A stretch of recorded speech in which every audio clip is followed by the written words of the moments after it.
Well, hello there, fifth graders. Welcome to Tuesday, January 26th.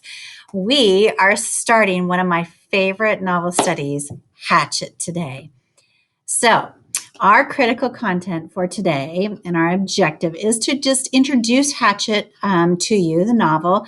We're going to be meeting the author of this book and learning a little bit about him and what makes him tick.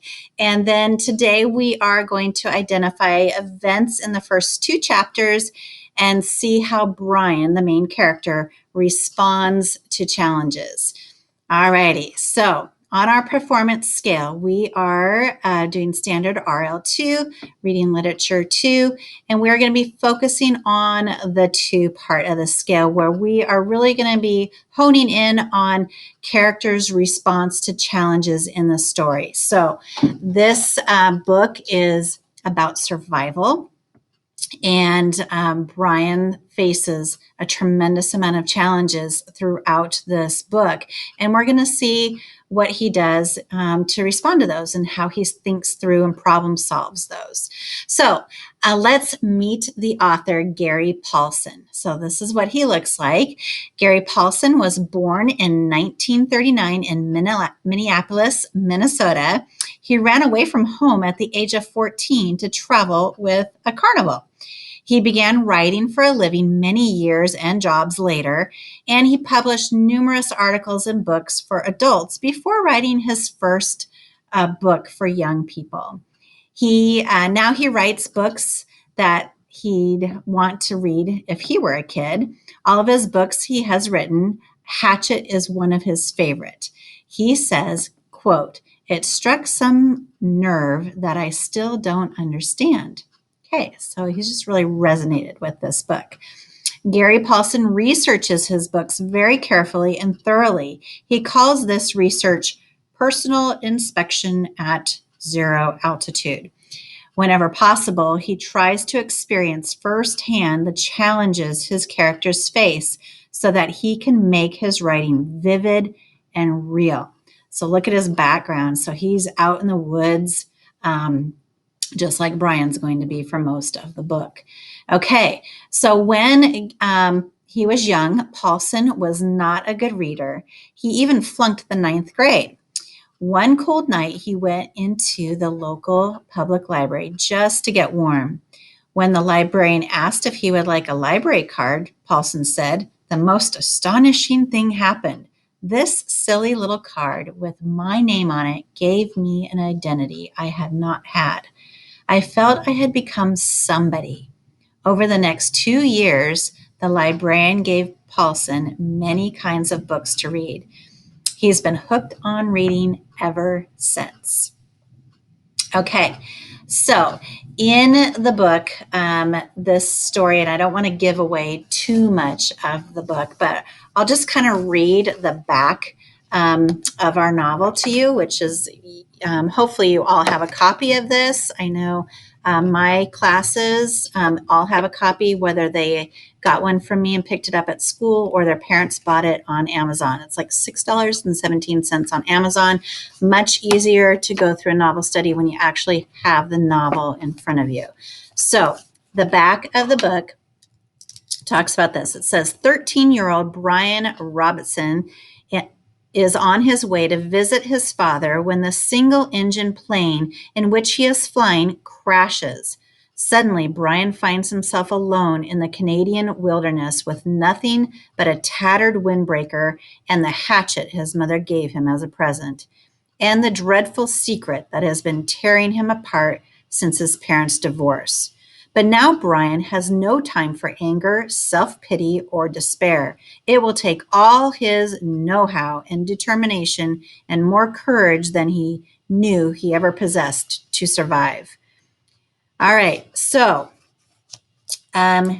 this is what they're going to be talking about in the first chapter right away, which I'm going to be reading out loud to you shortly. They're talking about a Cessna 406 bush plane, and I wanted to show you a picture of what a bush plane looks like. So that is just one of those propeller, 2-person seat plane, very small. You see them in private airports. Typically, you don't see them at like Sky Harbor. They're too small of a plane.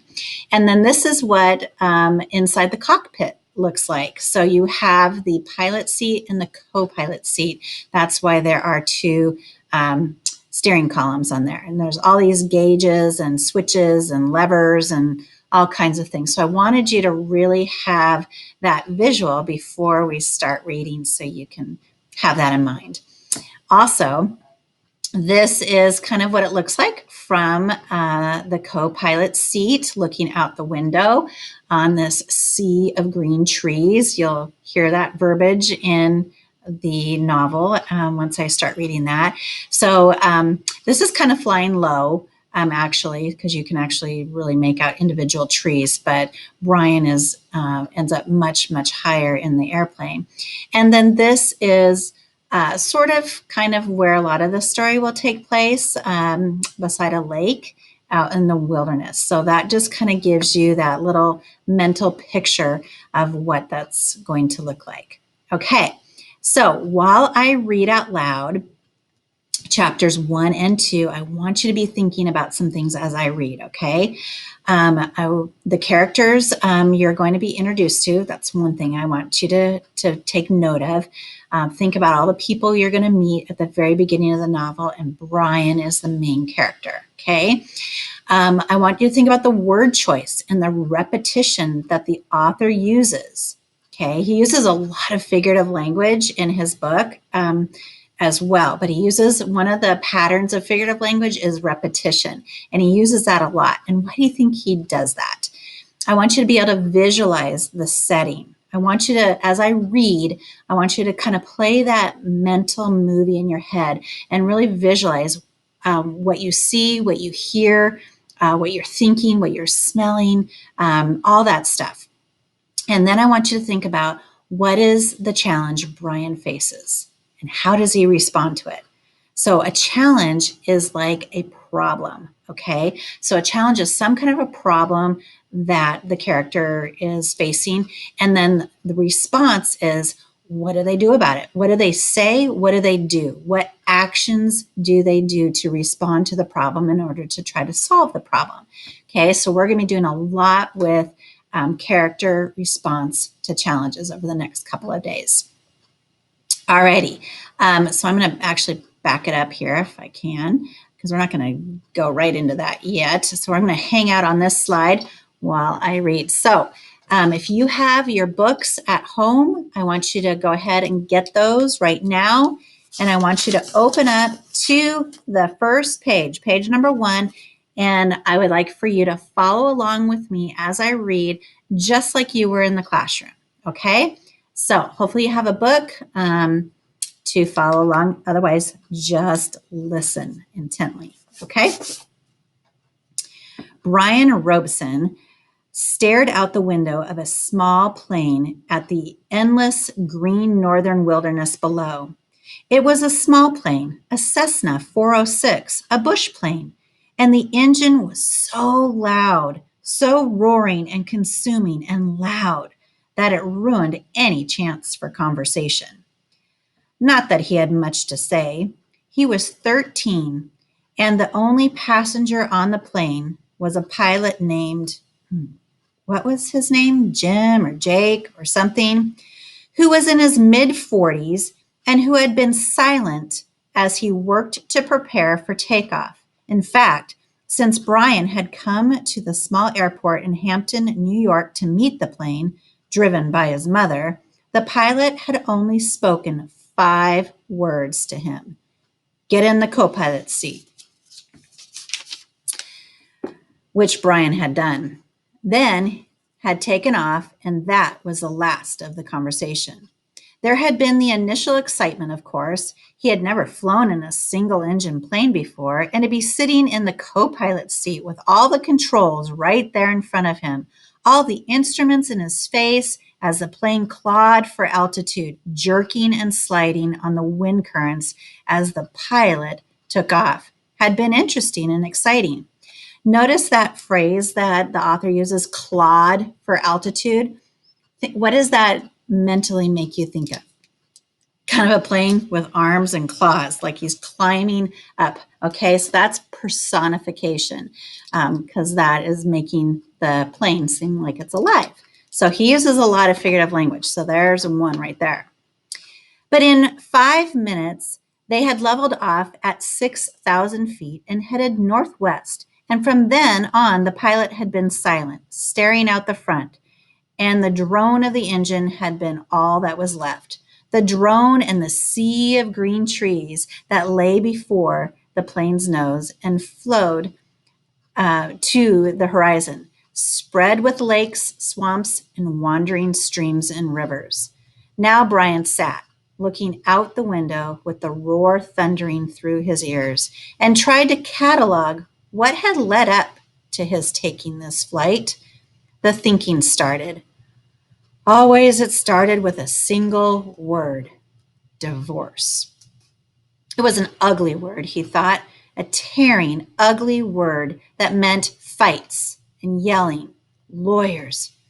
God, he thought, how he hated lawyers who sat with their comfortable smiles and tried to explain to him in legal terms how all that he lived in was coming apart, and the breaking and the shattering of all the solid things, his home, his life, all the solid things.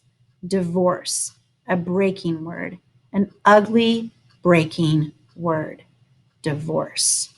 Secrets. No, not secrets so much as just the secret. What he knew and had not told anybody. What he knew about his mother that had caused the divorce. What he knew. The secret. Divorce. The secret. Here's that repetition again that we talked about, the word choice and repetition. So why do you think Gary Paulson uses so much repetition throughout this book? That's going to happen a lot more. Okay, he's kind of making a point, right? He's really making a point with his repetition. Brian felt his eyes beginning to burn and knew there would be tears. He had cried for a time, but that was gone now. He didn't cry now. Instead, his eyes burned and tears came, the seeping tears that burned, but he didn't cry. He wiped his eyes with a finger and looked at the pilot out of the corner of his eye to make sure he hadn't noticed the burning and tears. The pilot sat large, his hands lightly on the wheel, feet on the rudder pedals. He seemed more a machine than a man, an extension of the plane. On the dashboard in front of him, Brian saw the dials, switches, meters, knobs, levers, cranks, lights, handles that were whirling and flickering, all indicating nothing that he understood. And the pilot seemed the same way, part of the plane, not human. When he saw Brian look at him, the pilot seemed to open up a bit, and he smiled. Ever fly in the co-pilot seat before? He leaned over and lifted the headset off of his right ear and put it on his temple, yelling to overcome the sound of the engine. Brian shook his head. He had never been in any kind of a plane, never seen the cockpit of a plane except in films or television. It was loud and confusing. First time! It's not complicated. It's not as complicated as it looks. Good plane like this almost flies itself. The pilot shrugged. Makes my job easy. He took Brian's left arm. Here, put your hands on the controls, your feet in the rudder pedals, and I'll show you what I mean. Brian shook his head. I better not. Sure, try it. Brian reached out and took the wheel in a grasp so tight his knuckles were white. He pushed his feet down on the pedals. The plane slewed suddenly to the right. Not so hard. Take her light. Take her light. Brian eased off, relaxed his grip. The burning in his eyes was forgotten momentarily as the vibration of the plane came through the wheel and the pedals. It seemed almost alive. See? The pilot let go of the wheel, raised his hands in the air, and took his feet off the pedals to show Brian he was actually flying the plane alone. Simple. Now turn the wheel a little bit or a little to the right and push on the right rudder pedal a small amount. Brian turned the wheel slightly, and the plane immediately banked to the right. And when he pressed on the right rudder pedal, the nose slid across the horizon to the right. He let off on the pressure and straightened the wheel, and the plane righted itself. Now you can turn. Bring her back to the left a little. Brian turned the wheel left, pushed on the left pedal, and the plane came back around. It's easy, he smiled. At least this part. The pilot nodded. All of flying is easy, just takes learning, like everything else. Like everything else. He took the controls back, then reached up and rubbed his left shoulder. Ugh. Aches and pains. Must be getting old. Brian let go of the controls and moved his feet away from the pedals as the pilot put his hands on the wheel. Thank you. But the pilot had put his headset back on, and the gratitude was lost in the engine noise, and things went back to Brian looking out the window at the ocean of trees and lakes. The burning eyes did not come back, but memories did, came flooding in. The words, always the words. Divorce, the secret, fights, split, the big split. Brian's father did not understand as Brian did, knew only that Brian's mother wanted to break the marriage apart.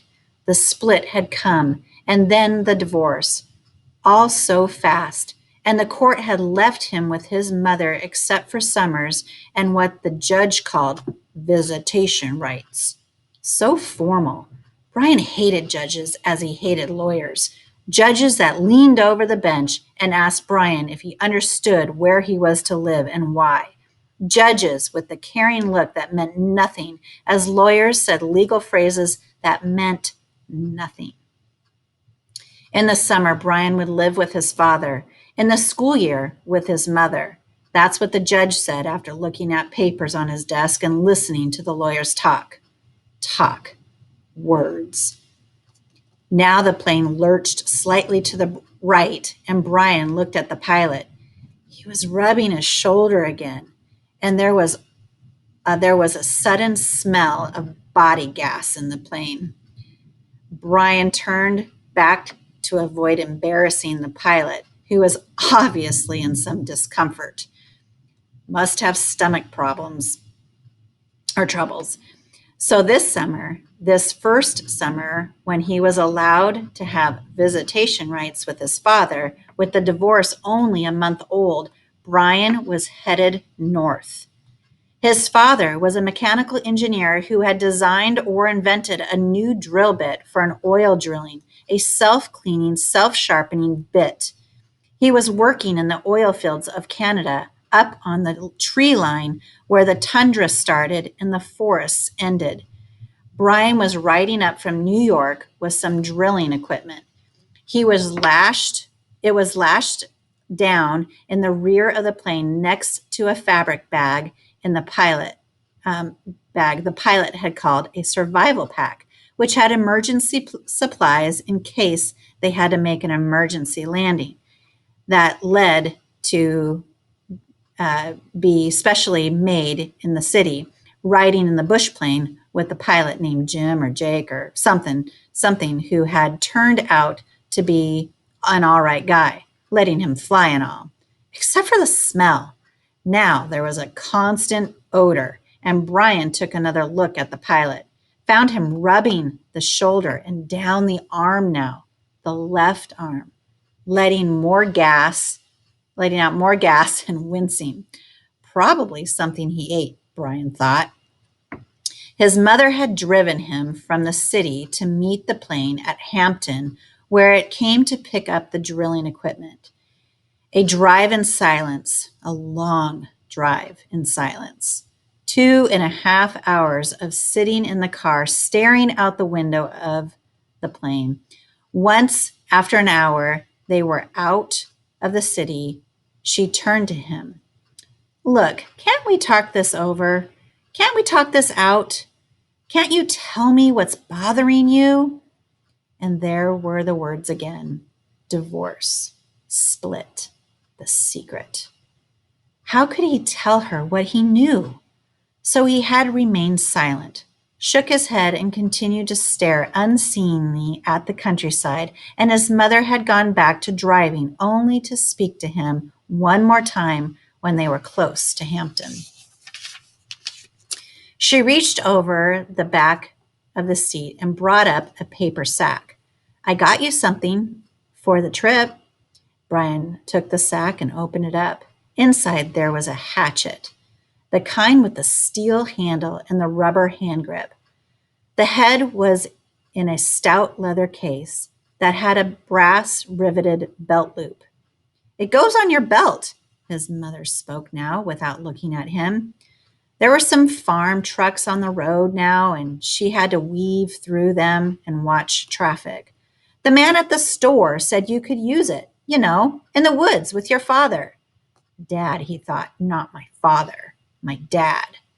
Thanks, it's real nice. But the words sounded hollow, even to Brian. Try it on, see how it looks on your belt. And he would normally have said no, but would normally have said no, that it looked too hokey to have a hatchet on your belt. Those were the normal things he'd say. But her voice was thin, had a sound like something thin that would break if you touched it. And he felt bad for not speaking to her, knowing what he knew, even with the anger, the hot white anger of his anger, the hot white hate of his anger at her. He still felt bad for not speaking to her. And so to humor her, he loosened his belt and pulled the right side out and put the hatchet on and re-threaded the belt. Scooch around so I can see. He moved around in the seat, feeling only slightly ridiculous. She nodded, just like a scout, my little scout.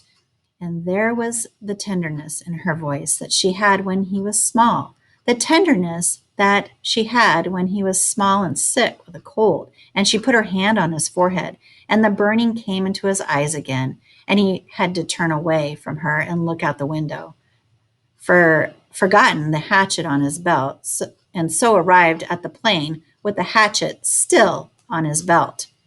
Because it was a bush flight from a small airport, there had been no security, and the plane had been waiting with the engine running when he arrived, and he grabbed his suitcase and pack bag and ran for the plane without stopping to remove the hatchet. So it was still on his belt. At first, he had been embarrassed, but the pilot had said nothing about it, and Brian forgot it as they took off and began flying. More smell now. Bad. Brian turned again and glanced at the pilot, who had both his hands on his stomach and was grimacing in pain, reaching for the left shoulder again as Brian watched. Don't know, kid. The pilot's words were a hiss, barely audible. Bad aches here. Bad aches. That was, thought it was something I ate, but he stopped as a fresh spasm of pain hit him. Even Brian could see how bad it was. The pain drove the pilot back into the seat, back and down. I've never had anything like this. The pilot reached for the switch on his mic cord, his hand coming up in the small arc from his stomach as he flipped the switch and said, This is flight 46. And now a jolt took him like a hammer blow, so forcefully that he seemed to crush back into the seat. And Brian reached for him, could not understand at first what it was, could not know. And then he knew. Brian knew. The pilot's mouth went rigid. He swore and jerked a short series of slams into the seat, holding his shoulder now, swore and hissed, Chest! Oh, God! My chest is coming apart. Brian knew now. The pilot was having a heart attack. Brian had been in the shopping mall with his mother when a man in front of the Paisley store had suffered a heart attack. He had gone down and screamed about his chest, an old man, much older than the pilot. Brian knew. The pilot was having a heart attack, and even as the knowledge came to Brian, he saw the pilot slam into the seat one more time. One more awful time, he slammed back into the seat, and his right leg jerked, pulling the plane to the side in a sudden twist, and his head fell forward, and spit came. Spit came from the corners of his mouth, and his legs contracted up into the seat, and his eyes rolled back in his head until there was only white. Only white for his eyes, and the smell became worse, filled the cockpit, and all of it so fast, so incredibly fast that Brian's mind could not take it in at first, could not see it could only see it in stages.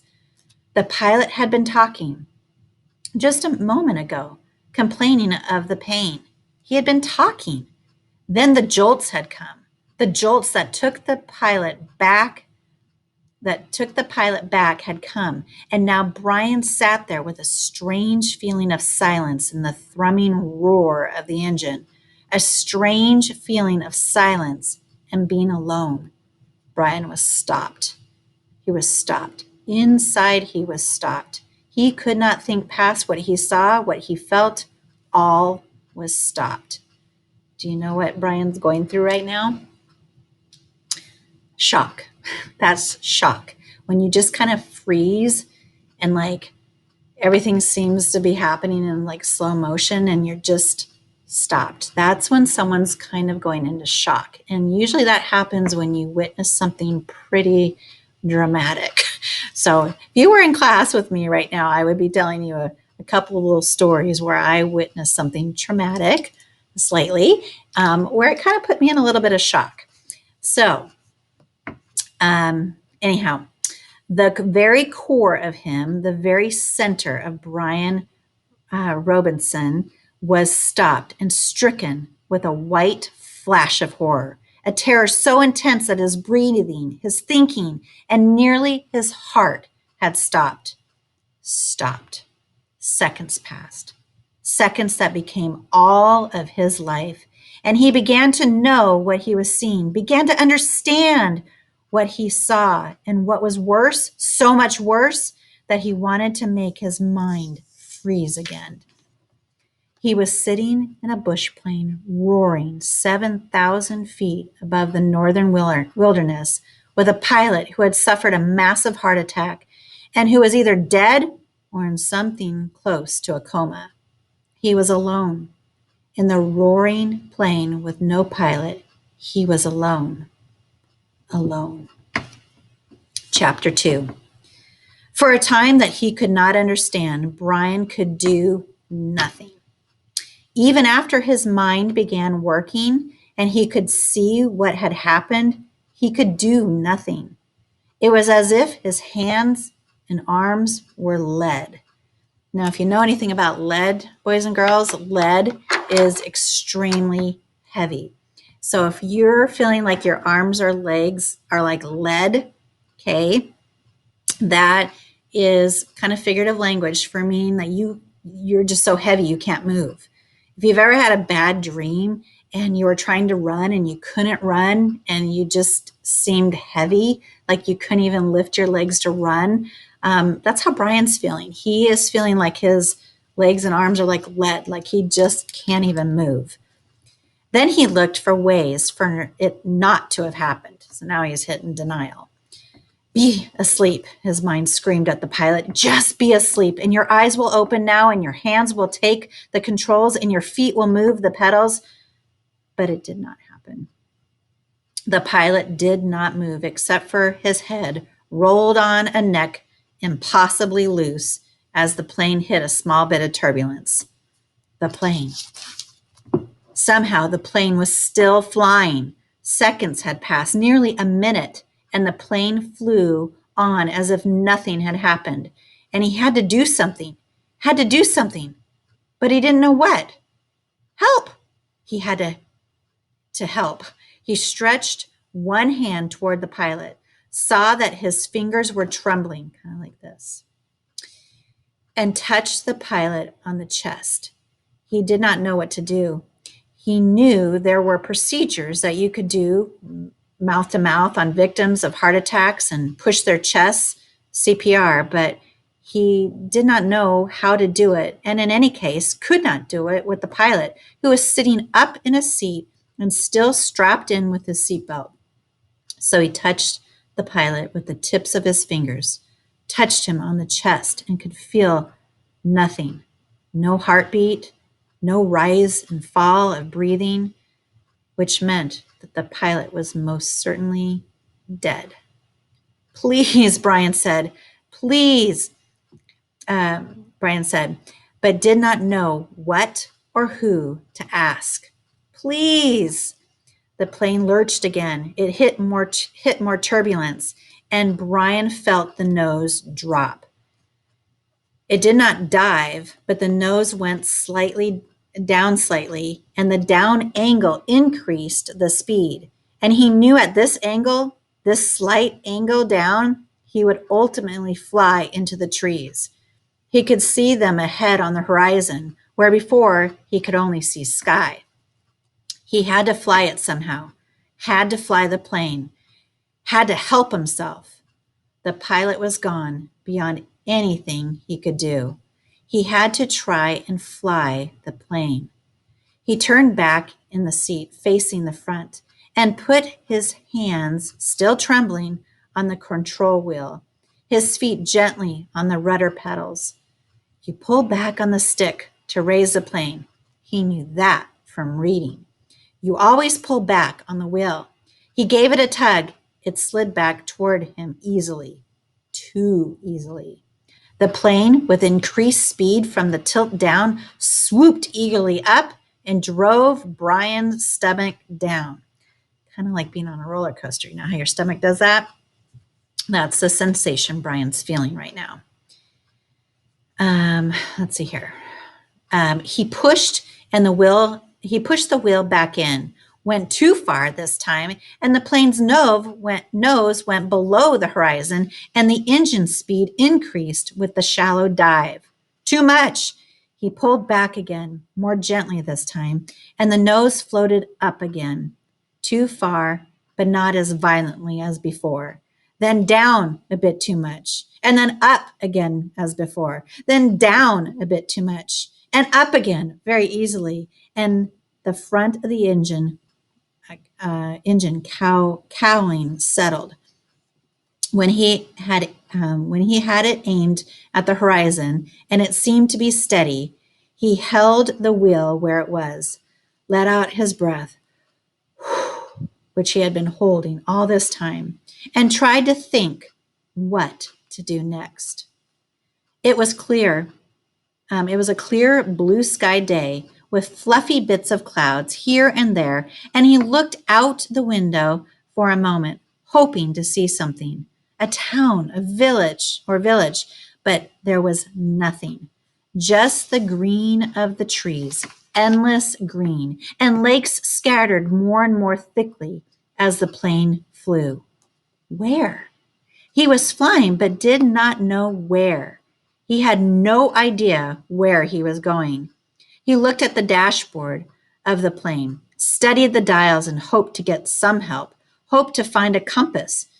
But it was all so confusing. A jumble of numbers and lights.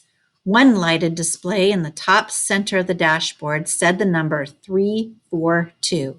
Another next to it said 22.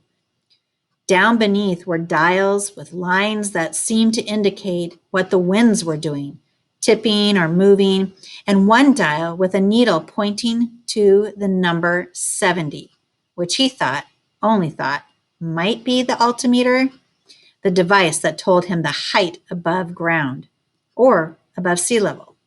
Somewhere he had read something about altimeters, and he couldn't remember what or where or anything about them. Slightly to the left and below the altimeter, he saw a small rectangular panel with a lighted dial and two knobs. His eyes had passed over 2 or 3 times before he had saw what was written in tiny letters on top the panel. Transmitter 221 was stamped in the metal, and it hit him, finally, that this was the radio. The radio, of course. He had to use the radio. When the pilot had been hit that way, he couldn't bring himself to say that the pilot was dead. He couldn't think of it. He had been trying to use the radio. Brian looked at the pilot. The headset was still on his head, turned sideways a bit from his slant, jamming back into the seat, and the microphone switch was clipped to his belt. Brian had to get the headset from the pilot, had to reach over and get the headset from the pilot, or he would not be able to use the radio to call for help. He had to reach over. His hands began trembling again. He did not want to touch the pilot, did not want to reach for him, but he had to get the radio. He lifted his hands from the wheel just slightly and held them, waiting to see what would happen. The plane flew on normally, smoothly. All right, he thought, now to do this thing. He turned and reached for the headset, slid it from the pilot's head, one eye on the plane, waiting for it to dive. The headset came easily, but the microphone switch at the pilot's belt was jammed in, and he had to pull it to get it loose. When he pulled, his elbow bumped the wheel and pushed it in, and the plane started down in a shallow dive. Brian grabbed the wheel and pulled it back too hard, and the plane went through another series of stomach-wrenching swoops up and down before he could get it under control. When things had settled again, he pulled at the mic cord once more and at last jerked the cord free.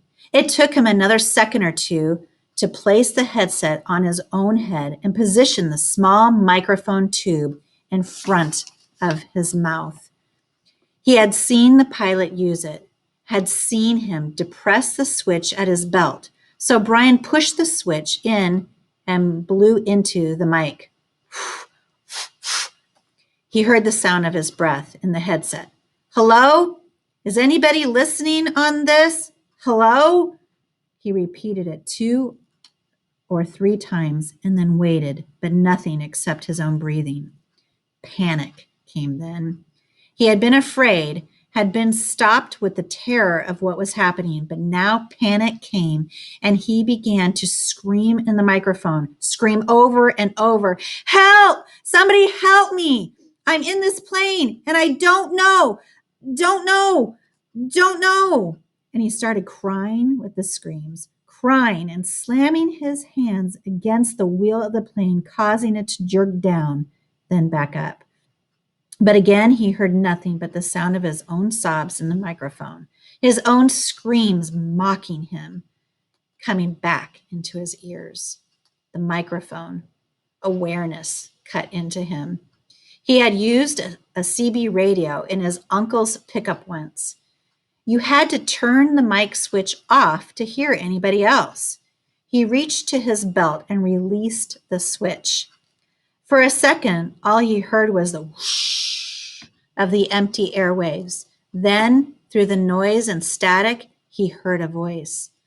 Whoever is calling on this radio net, I repeat, release your mic switch. You are covering me. Over. It stopped and Brian hit his mic switch. I hear you. This is me. He released the switch. Roger, I have you now. The voice was very faint and breaking up. Please state your difficulty and location and say over to signal end of transmission. Over. Please state my difficulty, Brian thought. My difficulty. I'm in a plane with a pilot he can't fly, and I don't know how to fly. Help me. Help. He turned his mic off without ending transmission properly. There was a moment's hesitation before the answer. Your signal is breaking up, and I lost most of it. Understand? Pilot, you can't fly, correct? Over. Brian could barely hear him now, heard mostly noise and static. That's right. I can't fly. The plane is flying now, but I don't know how much longer. Over. Lost signal. Your location, please. Flight number. Location. I don't know my flight number or location. I don't know anything. I told you that. Over. He waited now. Waited, but there was nothing. Once for a second, he thought he heard a break in the noise, some part of a word, but it could have been static. 2, 3 minutes, 10 minutes, the plane roared, and Brian listened but heard no one. Then he hit the switch again. I do not know the flight number. My name is Brian Robeson, and we left Hampton, New York, headed for the Canadian oil fields to visit my father. And I don't know how to fly an airplane. And the pilot, he let go of the mic. His voice was starting to rattle, and he felt as if he might start screaming any second. He took a deep breath. If there is anybody listening who can help me fly a plane, please answer.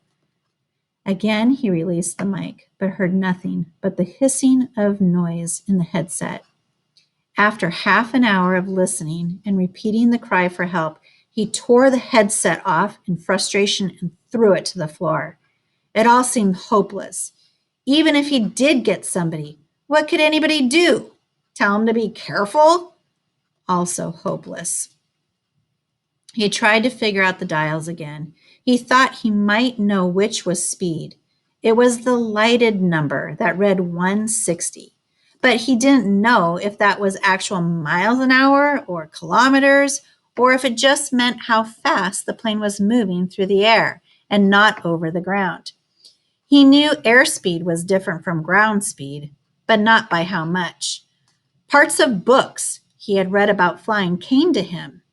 How wings worked, how the propeller pulled the plane through the sky. Simple things that wouldn't help him now. Nothing could help him now. An hour passed.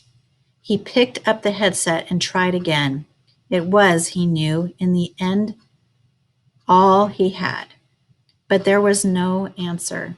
He felt like a prisoner, kept in a small cell that was hurtling through the sky at what he thought to be 160 miles an hour, headed, he didn't know where, just headed somewhere until, there it was. Until what? Until he ran out of fuel. When the plane ran out of fuel, it would go down, period. Or he could pull the throttle out and make it go down now. He had seen the pilot push the throttle in to increase speed. If he pulled the throttle back out, the engine would slow down and the plane would go down. These were his choices. Ding, ding, ding, test question. He could wait for the plane to run out of gas and fall, or he could push the throttle in and make it happen sooner. If he waited for the plane to run out of fuel, he would go farther, but he didn't know which way he was moving. When the pilot had jerked, he had moved the plane. But Brian could not remember how much or if it had come back to its original course. Since he did not know the original course anyway and could only guess at which display might be the compass, the one reading 342, he did not know where he had been or where he was going. So it didn't make much difference if he went down now or waited. Everything in him rebelled against stopping the engine and falling now. He had a vague feeling that he was wrong to keep heading as the plane was heading, a feeling that he might be going off in the wrong direction. But he could not bring himself to stop the engine and fall. Now he was safe, or safer than if he went down. The plane was flying. He was still breathing. When the engine stopped, he would go down. So he left the plane running, holding altitude, and kept trying the radio. He worked out a system every 10 minutes by the small clock built into the dashboard. He tried the radio with a simple message. I need help. Is there anybody listening to me? In the times between transmissions, he tried to prepare himself for what he knew was coming. Okay, so really be thinking about this. How has Brian been responding to all these challenges, all these problems he's facing right now? Okay, so let's continue. He tried to prepare himself for what he knew was coming. When he ran out of fuel, the plane would start down. He guessed that without the propeller pulling, he would have to push the nose down to keep the plane flying. He thought he might have read that somewhere, or it just came to him. Either way, it made sense. He would have to push the nose down to keep flying speed, and then just before he hit, he would have to pull the nose back up to slow the plane as much as possible. It all made sense. Glide down, then slow the plane and hit. Hit. He would have to find a clearing as he went down. The problem with that was that he hadn't seen one clearing since they started flying over the forest. Some swamps, but they had trees scattered throughout them. No roads, no trails, no clearings, just the lakes. And it came to him that he would have to use a lake for landing. Ding, ding, ding. If he went down in the trees, he was certain to die. The trees would tear the plane to pieces as he went into them. He would have to come down in the lake. Nope, on the edge of the lake. He would have to come down near the edge of a lake and try to slow the plane as much as possible just before it hit the water. Easy to say, he thought. Hard to do. Easy say, hard do. Easy say, hard do. It became a chant that beat with the engine. Easy say, hard do. Impossible to do. He repeated the radio call 17 times at 10-minute intervals, working on what he would do between transmissions. Once more, he reached over to the pilot and touched him on the face, but the skin was cold, hard cold, death cold. And Brian turned back to the dashboard. He did what he could, tightened his seatbelt, positioned himself, rehearsed mentally again and again what his procedure should be. When the plane ran out of gas, he should hold the nose down and head for the nearest lake and try to fly the plane kind of onto the water. That's how he thought of it. Kind of fly the plane onto the water. And just before it hit, he should pull back on the wheel and slow the plane to reduce the impact. Over and over, his mind ran the picture of how it would go. The plane running out of gas, flying the plane onto the water, the crash from pictures he'd seen on television. He tried to visualize it. He tried to be ready. But between the 17th and 18th radio transmission, without a warning, the engine coughed, roared violently for a second, and died. There was a sudden silence, cut only by the sound of the windmilling propeller and the wind past the cockpit. Brian pushed the nose of the plane down and threw up. All right. Okay. I hope you enjoyed that. It's an exciting book. So now for your independent. Oops, my goodness gracious. I got to go back. Hold on. Okay. You're going to log into Google Classroom. There is a fun little pre-reading activities slide that's interactive. You can click on the different pictures on the slide, and it will take you to learn a little bit more information. Okay. Then there is a Google form quiz. It has 12 questions of what I just read. So please, it's open book.